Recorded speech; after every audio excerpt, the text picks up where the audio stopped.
Are you sick and tired of your bin being full up of glass bottles? Perhaps it's time to put the bottle down and build yourself a keg fridge. So, you might have difficulty finding yourself a fridge big enough. So once you've found yourself a bar fridge that's high enough, wide enough, what you might need to do is chuck the door away, or keep it in this instance. Just take a few measurements and go build yourself a new door. Okay, so what I've built is a new door, just out of an old cabinet that I found down the road. So I've made it out of inch thick chipboard. It's got like a veneer maple finish, and I've just built this small like bar area, and I've insulated it with just some old underlay. So it's probably not perfect, but it will do the job temporarily. So that hopefully will just fit on the front.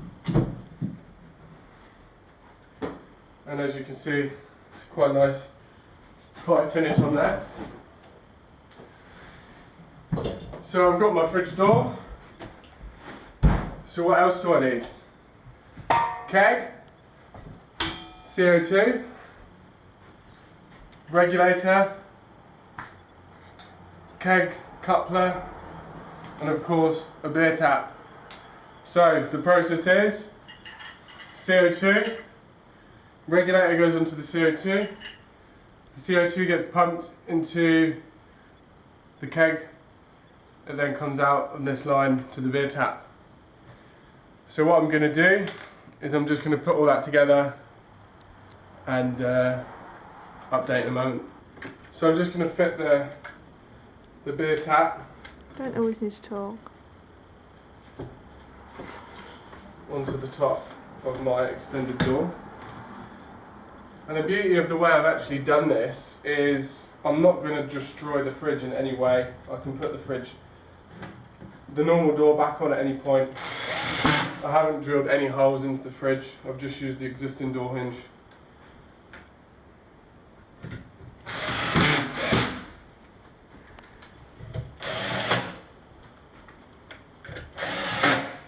Okay, so there's my beer tap onto the front of the door, and as you can see the hose comes down and it's going to go into the top of the keg. So I'll put that just to one side. So the next thing you need to do is actually put the keg into the fridge.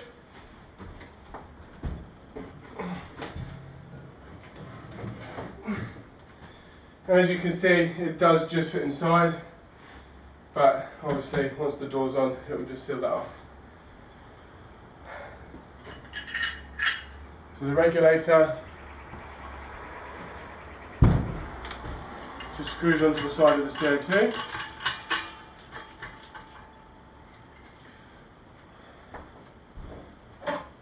And you just need to get yourself a shifter just to tighten that up. Okay.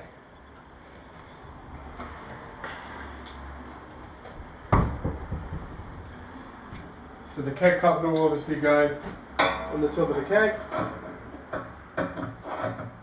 And then I just need to cut and run some lines and I'll do another video. So we've put all the lines together. So we've got CO2 to regulator. We've run a line that goes through the hole into the fridge, and then this line here down and then into the side of the keg coupler. That will actually pressurise and carbonate the beer inside the keg. So that will actually force the beer then up this tube that comes round and to my beer tap. So it needs to be a lot colder and it needs time to settle because we've only just connected it all up, but we have got flow.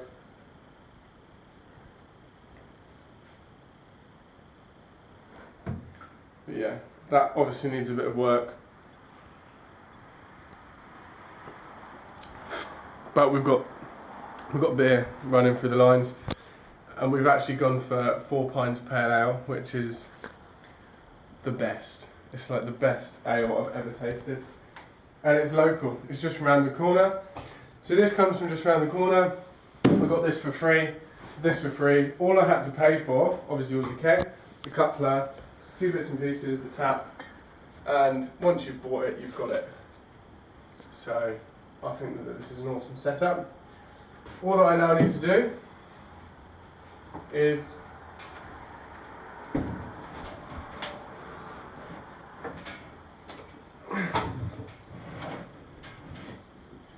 squeeze the keg into the fridge, which it just fits.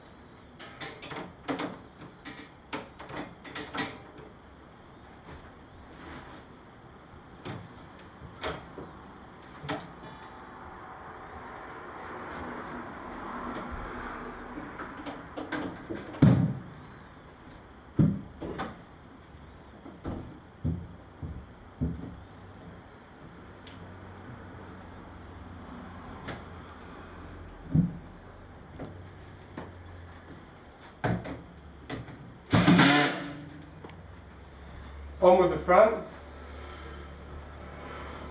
The CO2 will just sit by the side, like so. And there you have it. We have our own beer tap. And that will all just squeeze into the corner there. And if I wake up in the middle of the night feeling a bit thirsty, Look at the head on the beer. I'll do another video soon when the beers have time to settle. So I've tucked the fridge back away into the corner. It just sits in my bedroom, just in the corner there, which is quite dangerous, but oh well. Don't know where else I can put it. Just tuck the CO2 in there. Seems to be running quite well.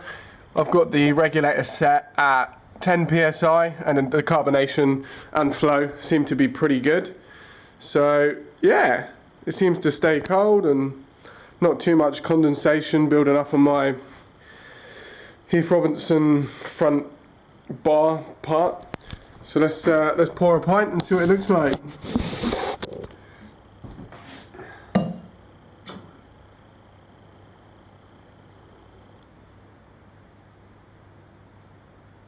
So it's a little bit slow, but I'm finding that if I put the PSI up any higher, then you just get way too much of a head. So there you have it, DIY bar.